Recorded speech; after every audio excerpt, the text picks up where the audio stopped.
Amen. Ce matin, mon cœur est dans la joie, bien-aimé.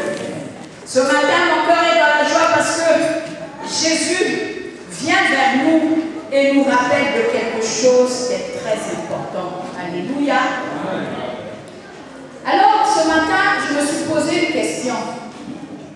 Comment faire pour être attiré au Seigneur par ces moments difficiles que nous vivons?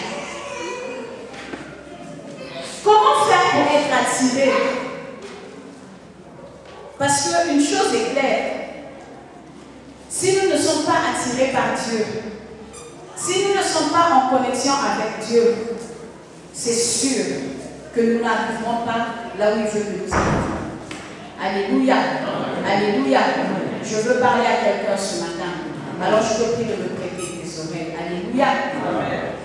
La Bible dit dans 1 Corinthiens au chapitre 6, du verset 9 à 10, nous allons lire: ne savez-vous pas que les injustes n'hériteront point le royaume de Dieu?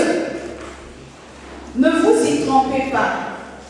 Ni les impudiques, ni les idolâtres, ni les adultères, ni les efféminés, ni les infâmes, ni les voleurs, ni les cupides, ni les ivrognes, ni les outrageux, ni les ravisseurs n'hériteront le royaume de Dieu. Bien aimé, quand j'ai lu ce passage, je me suis dit, mais le royaume de Dieu est très compliqué pour nous alors. Puisque quand je regardais tous ces adjectifs, tout ce que dit la Bible, il n'y aura pas d'impudique, il n'y aura pas d'idolâtre, il n'y aura pas d'adultère, pas des efféminés, pas des infâmes, pas de voleurs, pas des cupides, pas d'ivrognes. Bien aimé, j'ai peur. Parce que justement, du fait que nous retrouvons le monde dans l'Église, et toutes ces choses se retrouvent dans l'Église. Mais qui alors héritera le royaume de Dieu? Bien aimé dans le Seigneur, je ne suis pas venue pour te faire peur. Parce que moi aussi, quand j'étais dans la méditation, je te jure que j'ai eu peur. Mais qui héritera le royaume alors? La Bible nous explique que le juste héritera le royaume. Et je me suis dit finalement, qui est juste? Alléluia. Alléluia. Est-ce que quelqu'un me suit? Celui qui est juste, c'est celui-là qui a été justifié par Christ. Celui-là qui se conforme à l'équité en respectant les principes divins. Qui héritera le royaume? Celui-là qui a été justifié par Christ et celui-là qui se conforme à la justice, à l'équité en respectant les principes divins. Je bénis le Seigneur pour toi qui prends des mots, parce que justement, c'est un enseignement.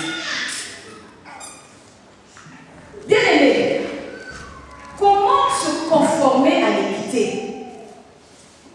et respecter les principes alors que tous, nous voulons dominer sur les autres? Alors que tous, nous voulons avoir des richesses immodérées. Alors que tous, nous voulons être vus.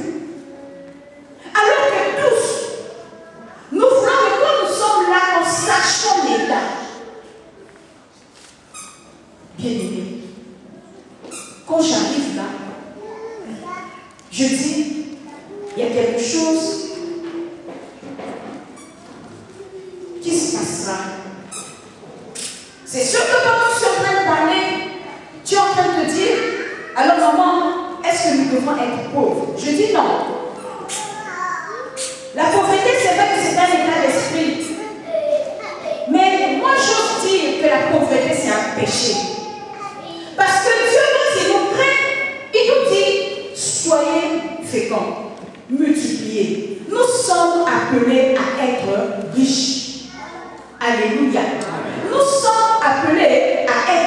riche. Alléluia. Mais, bien aimé dans le Seigneur, notre richesse ne doit pas être immodérée. Je suis d'accord avec vous que sur cette terre des vivants, nous devons avoir des belles maisons. Que sur cette terre des vivants, nous devons rouler dans des belles voitures. Parce que ces choses-là nous appartiennent. La Bible nous dit que c'est à notre Père appartient l'or et l'argent. Alors, si à notre Père appartient l'or et l'argent, alors les choses de grande valeur, à qui elles devaient appartenir? À nous. Amen. Alléluia. Alors, ne pense pas que je suis en train de te dire que non, tu devrais tout jeter, tu devrais tout abandonner. Mais ce que je suis en train de te dire ce matin, qu'est-ce que tu fais pour avoir ces choses? Alléluia. Alléluia. Bien aimé dans le Seigneur, Jésus-Christ, après son baptême et son affront avec le diable, il va sur la montagne. Et pendant qu'il est sur la montagne, il fait des sermons. Et parmi les sermons qu'il fait, il dit quelque chose. Dans le livre de Matthieu, Matthieu 6, versets 33 à 34. Nous lisons le Seigneur. Cherchez premièrement le royaume et la justice de Dieu. Et toutes ces choses vous seront données par-dessus tout. Ne vous inquiétez pas du lendemain, car le lendemain aura soin de lui-même. À chaque jour suffit sa peine. Alléluia. Cherchez premièrement le royaume et sa justice. Et il dit, et toutes ces choses vous seront données par-dessus.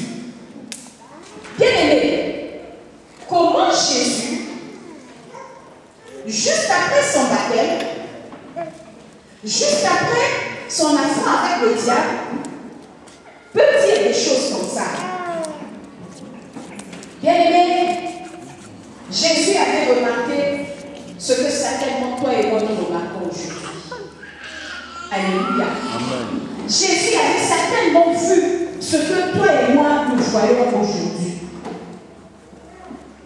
Les gens s'occupaient de tout et de rien, sauf de l'essentiel. Les gens faisaient beaucoup plus attention à ce qu'ils devaient manger, comment ils devaient se vêtir, où est-ce qu'ils devaient habiter, quelle dernière marque de voiture devait-il acheter, comme toi et moi. La plupart de nos pensées, il faut que j'achète une maison, il faut que je construise un duplex en Afrique, il faut que je m'achète la plus belle voiture, il faut que je pour moi le plus beau mari, c'est-à-dire quand tu rentres, on sait que quelqu'un est rentré. Alléluia. Alléluia. Jésus, lui aussi, il a remarqué ces choses. Alors, il dit ceci.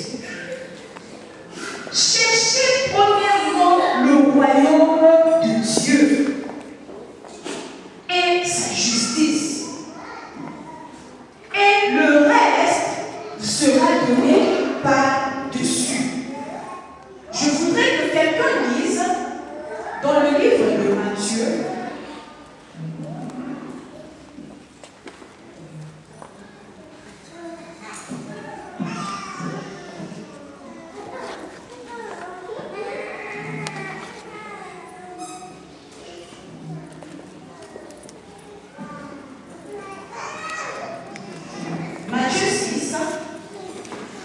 verset 25 à 32. On nous dit ceci. C'est pourquoi je vous dis, ne vous inquiétez pas de ce que vous mangerez et boirez pour vivre, ni de ce dont vous habillerez votre corps. La vie ne t'aide pas plus que la nourriture et les corps plus que les vêtements. Regardez les oiseaux du ciel.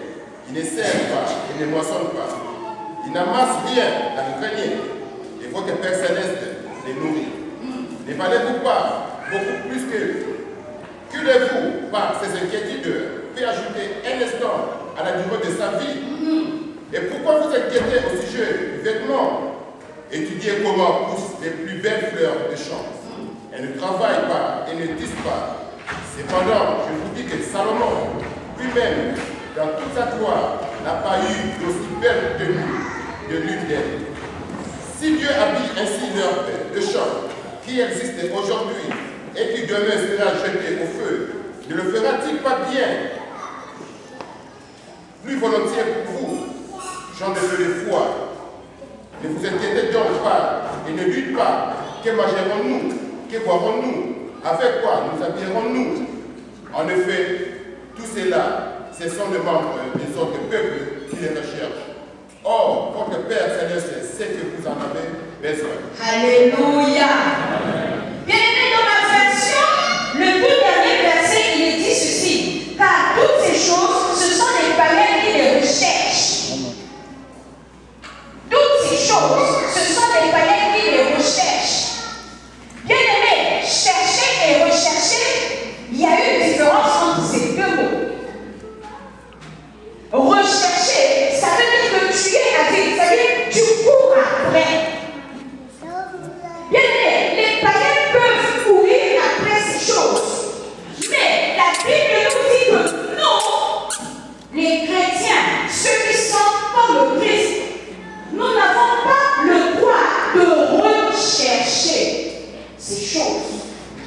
Car notre Père Céleste sait que nous en avons besoin. Voilà pourquoi il dit: recherchez premièrement le royaume et sa justice. Alléluia. Alléluia. Recherchez premièrement le royaume et sa justice. Bienvenue dans le Seigneur. Ce matin, je voudrais dire aussi: recherchons premièrement le royaume et sa justice. Pourquoi? Comme quoi, certainement, moi aussi je me suis posé la question. Recherchez premièrement le royaume et sa justice. Ça fait un moment que j'entends ce truc là, rechercher premièrement le royaume et sa justice. Mais il est où? Pourquoi? Comment? Je me suis posé des questions. Et l'Esprit de Dieu m'a ramené dans le livre des Psaumes.